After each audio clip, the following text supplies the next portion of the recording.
What's going on, everyone? Welcome back to another episode of the Figuring It Out Finance podcast, where I am your host, Chris Rickenbaugh, and I am documenting my journey in real estate and business while also talking a little bit about travel hacking and personal finance.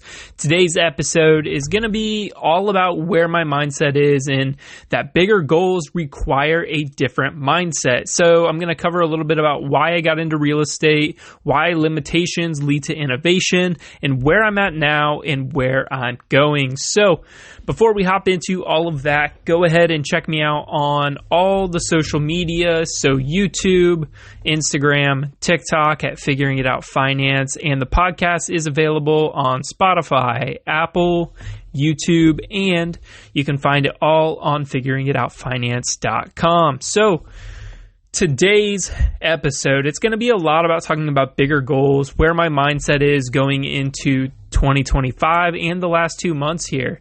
So as of today, within the last 24 hours, I have 2 accepted offers on flips. So one's a duplex. That one's going to be taking a little bit longer. It's going to take quite a bit of money to be able to raise to get it down. We're looking probably at about $80,000 to $85,000 down on that house. So that's going to be quite a bit.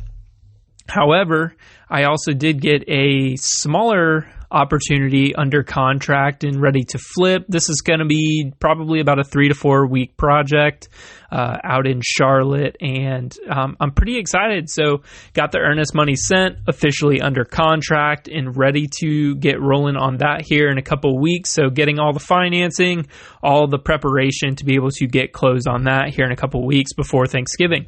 And then flip number 2, still rolling on that. So we had to push back the inspection to a little bit later this week on Thursday. So hopefully Friday I will have good news for that podcast. So back to today's episode. So talking a little bit about bigger goals requiring a different mindset. So the mindset when I started was I wanted to get into real estate because, I was going to be working in racing. So I always thought, well, I have to have this fallback because, race teams start up, there's moving people in and out. So I said, the only way to have security about this is to be able to have a backup. So I thought investing would be good.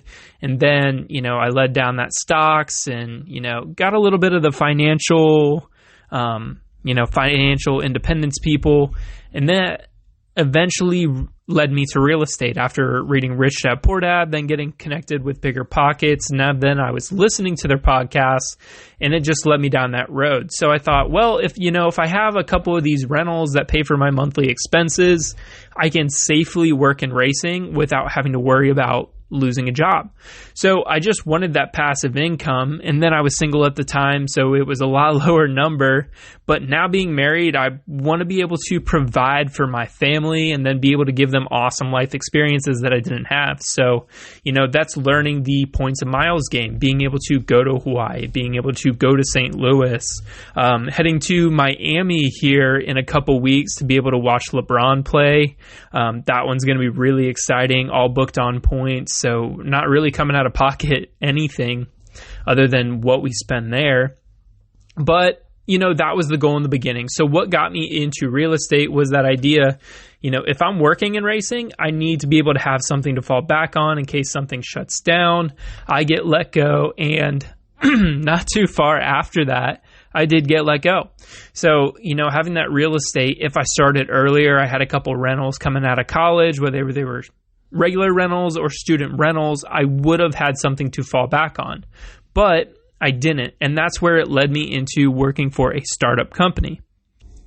And I really took the idea of going after a startup company through the Set for Life book because, I wanted to get into sales, and then being in sales in the startup company, you just have so much room for growth because you can help lead and direct it and, just grow with the company, and your income's going to grow with it.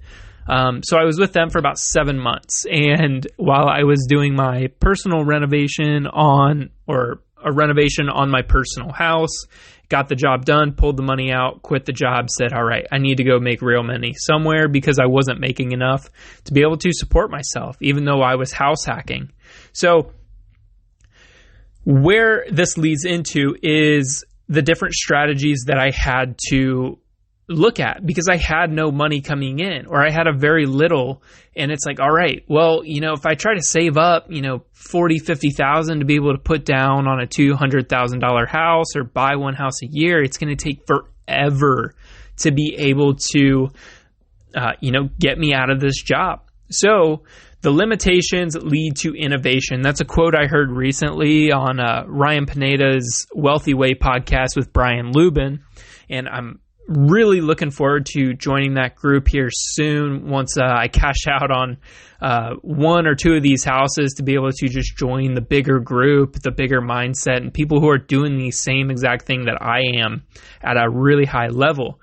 So the limitations lead to innovation. So the limitation was the lack of money. It wasn't the lack of hustle or the lack of time. It was just pure lack of money. So this is what in the beginning led me to house hacking. I'm like, all right, well, if I can pay $500 a month to be able to live in this house, that's better than renting an apartment for $1,000 to $1,200 a month. And then you start looking at the houses and saying, well, running the numbers on Bigger Pockets, I'm seeing that these are really, really slim. And so I said, all right, well, I heard about this medium-term rental thing and Airbnb. So what does this look like in my neighborhood? So before I bought my first property, I was already going down this mindset. Like, all right, it's really slim here. It's going to be really tough to cash flow. So I should look at this medium-term rental thing that I heard about where you can basically double your rent. So I looked into it, and it was really popular in my neighborhood because there's a huge level, the certain level hospital to where a bunch of travel nurses can come in. And then you start looking at, oh, well, it's not just travel nurses. It's, construction people. Well, there's a ton of construction going around. And even the people who worked on my first flip here, they were brought in for 3 months and they were just holed up in a hotel. So there's tons of construction, and you're able to save that company money by renting out your house, and you're going to be able to make a lot more than just the standard rent. Maybe my house would go for $1,400 long term, but I can rent it out medium term or Airbnb it for about $2,700 a month. So that $2,700 shows that the house will cash flow. And since I pulled all the money out of the HELOC, that's what I'm going to need to do to be able to cash flow on this house.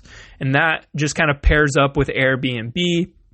And then when my house was getting worked on, I stayed at an Airbnb for the first time. And, he ended up being my first money partner.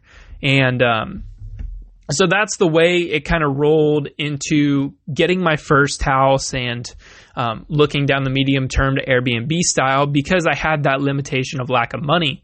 It also forced me when I was working my sales job. I'm like, all right, so I have no money. What can I do here? So that's when I started looking or listening to a little bit more of Pace Morby. So that introduced me to the concept of subject to and then novations. But subject to, he talks about these deals where you can get in for a very low amount of money and basically just pay the attorney fee, which maybe it's $1,000, maybe $2,000 total, or maybe zero. So I'm like, okay, well, if I can learn the scripts and I can negotiate that, I can get a couple rentals a lot quicker. It may not have to be my money. And so I really, really studied that. And now I'm at a point where when I took the full leap in real estate after leaving my job, I was finally on the phones making expired listing calls, which I had been wanting to do for a long time. And I was able to get real reps breaking down that subject to interested sellers. And then you kind of learn about novation. So novation is when somebody's trying to sell their home as is, and it needs work. It obviously needs work. What you can do is you can fund that renovation cost to be able to get that house to sell at the top dollar value. And then you can negotiate the sale price for the seller. So say comps in the area for their house are going for $250,000, and you can say, all right, if you sell me this house at, $150,000, I can put $40,000 to $50,000 into this house, make it look brand new, and we can sell it at $250,000, and I'll make that difference. And then, so you make all your money back and a little bit of the spread. So that would come out to about a 15, maybe 20,000, probably 20 to 20, between $15,000 to $25,000 profit. So I learned how to be able to negotiate those subject to novation. And that's what I'm doing now, to where I've had so many of those reps and I've done so much learning, and there's so much more to learn. And, just being able to get those reps, that I'm able to have that tool in my tool belt now, to where if I see anything pop up that I'm remotely interested in, or a certain situation comes up, I can say, well, I have all these tools in my tool belt. Let's start telling me your situation, and then I can see what's the best route to be able to sell your house at your number, get what you want, while also, for me, making a little bit or not losing money. Because I'm looking to buy your house, I'm looking to rent it out, or I can do this and sell it and still make a little bit of money. So we're in the business of real estate to not lose money. We're in the business to make money. So I'm not planning on losing money, maybe a little bit in the beginning for the longer term, like we're looking at this possible duplex, but we're going to be able to go so much farther by having all of these tools in your tool belt, like the medium term rentals, Airbnb, subject to novations. I haven't looked into wraps yet. That's a different one, but another way. But so the lack of money also forced me into partnerships. I'm like, all right, well, if I don't have the money, I got to find somebody else with the money. And that's when I had my first flip. Someone's like, oh yeah, let's do this. I get a 20% return, which is ridiculous. I'm never going to offer that again on something, but I was able to learn partnerships. I'm able to structure a contract. I'm able to work with different people that we're able to be in a business partnership with, and that's going really, really well. So just really working on building that team right now, but it was that limitation of the lack of money, not the hustle, not the knowledge, but it was the lack of money that forced me into learning all of these different avenues and routes in real estate, and now it's led me on this path. So, I've had to get really, really creative, but now I have all of these tools in my tool belt, and it's really coming to fruition right now as I'm taking a real deep dive. I'm doing social media. I'm able to spread that out there and show people that I am doing something and I am being successful in it. So moving on here is where I'm at now and where I'm going. So right now, I've done I'm in the middle of my second full flip using hard money. I just got my third under contract, and I'm currently, that one's going to be hopefully a quick flip, 3 to 4 weeks in and out, get that on the market sold, high interest area.